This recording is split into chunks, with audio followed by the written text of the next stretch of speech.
আসসালামু আলাইকুম, আমি মনি, আমার পুচুদের মা। আজকে আপনাদেরকে একদম সরিষা ক্ষেতের ভেতরে গিয়ে যে ভিডিও করে আনছে সেটাই শেয়ার করব, দেখাবো ইনশাল্লাহ। তো এখানে হচ্ছে ওই যে ছেলেগুলো যে প্রত্যেক গাছে গাছে চুন রং করতেছে, এটা হচ্ছে মসজিদ কমিটি থেকে আসছে। প্রতি বছর আমাদের এলাকায় একটা ধর্মীয় সভা হয় আর কি, ওয়াজ মাহফিল। সে উপলক্ষেই মানে পুরো এলাকাটাতে হচ্ছে এরকম গাছে গাছে রং করে দিয়ে যায়, লাইট লাগায় দিয়ে যায়। তো তাদেরকে একটু ভিডিও করলাম। আর এখন আসছি হচ্ছে একদম সরিষা ক্ষেতের ভিতরে। প্রতি বছর বাড়িতে এসে আসলে আমি এই জায়গাটাতে একবার হলেও আসি, কারণ দেখতে এত সুন্দর দেখায়, একদম হলুদের চাদর বিছানো এরকম মনে হয়। পুরো সরিষা ফুলে হলুদ হয়ে থাকে। তো এবার আমি আসতে হয়তো একটু লেট করে ফেলছি। আর আমার ট্যাবলেট ক্যাপসুল নিয়ে আসলে আসাটাও একটা মানে কি বলবো, একটা যুদ্ধ। ওদেরকে রেখে কোথাও বের হওয়াটাও একটা যুদ্ধ। তো যাই হোক, শত যুদ্ধ শেষে আমি আজকে আসছি, এসে দেখি যে ফুল থেকে ফল হয়ে গেছে সরিষা গাছে, মানে সরিষার দানা এসে গেছে গাছে। তারপরেও একটু আধটু ফুল ছিল, এটাও দেখতে খারাপ লাগে নাই। আর এটা হচ্ছে অনেকটা, মানে কিছু কিছু ভিডিও দেখতেছি, ট্রেন্ডিং ভিডিও। তো তারা এভাবে ভিডিও করতেছে। আমি যদিও ট্রেন্ড এত ফলো করি না, আর ট্রেন্ডিং ভিডিও আমার চোখের সামনে আসেও না, হয়তো আমি ফলো করি না এই জন্যই আসে না। তো যাই হোক, আমি একটু ট্রাই করছিলাম। তো সেগুলো সব কিছু বাদ, সবচেয়ে বড় কথা হচ্ছে আমি যে এত সুন্দর প্রকৃতি ভিডিও করতেছি, সুন্দরভাবে ভিডিও করতেছি, এটাই বড় কথা। ট্রেন্ডের দরকার নেই। আর ভিডিওটা আরও সুন্দর লাগতো যদি আমি দুপুরের সময় বা ৩টা ৩:৩০টার দিকে যাইতাম, তখন রোদের আলোতে ভিডিওটা আরও সুন্দর দেখাতো।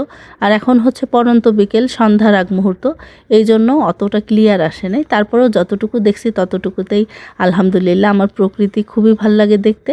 আর এগুলো হচ্ছে ওই যে সরিষা ফুল দেখালাম একটু, আর এগুলো হচ্ছে সরিষার গাছ তুলে তুলে রাখছে কৃষকেরা, তারা বাড়িতে নিয়ে সরিষা কালেক্ট করবে। আর কি বলবো আসলে, সরিষা ফুল দেখতে পারিনি, একটু খারাপ লাগতেছে। কিছু করার নাই, হয়তো ভাগ্যে ছিল না। আর এটা হচ্ছে আমার কিউট কাজিনদের বাড়িতে আমরা একটা বেল পাড়তেছি, এত কষ্ট করে এই বেলটা পারছি।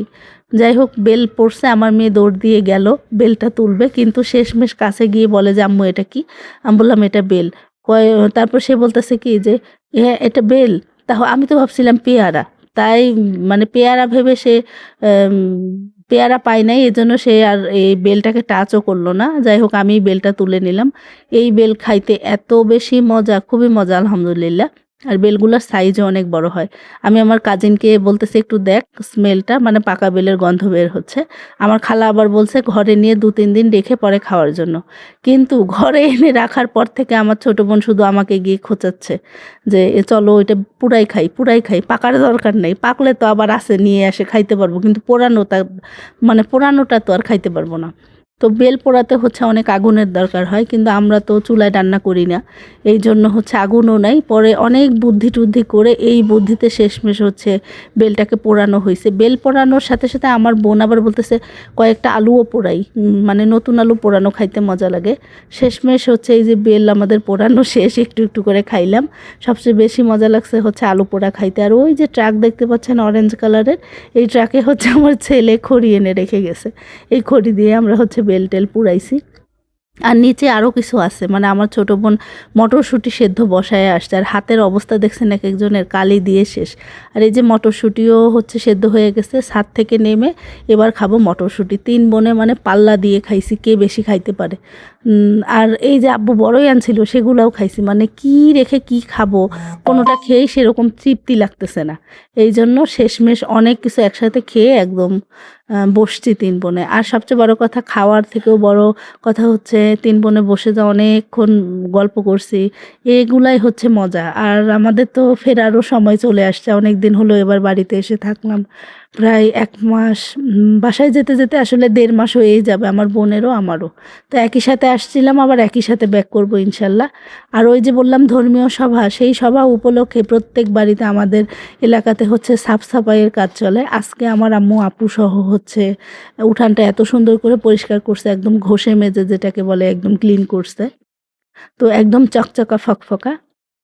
আর চলেন আপনাদেরকে একটু দেখাই, বাইরে যে গতকালকের ভিডিওতে দেখাইছিলাম গাছে চুন রং করছে, সেগুলো শুকানোর পরে কেমন হয়েছে। তো এই যে এখন দেখতে পাচ্ছেন গাছের গোড়াগুলো কি সুন্দর একদম সাদা ফকফকা সাদা দেখাচ্ছে। আর আমার বোন হচ্ছে পরীক্ষা ছিল, পরীক্ষা দিয়ে আসলো। আর এই যে গাছগুলো এত সুন্দর লাগতেছে দেখতে। আর লাইটও লাগাইছে, সেটাও দেখাচ্ছি আপনাদেরকে। আমার তেঁতুল গাছটাতে একটা লাইট লাগাই দিয়ে গেছে।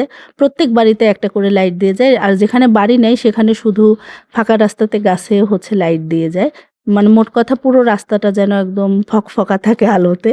তো এই ছিল ব্লগ, আর লাইট জ্বালানোর ভিডিও অবশ্যই শেয়ার করব ইনশাল্লাহ।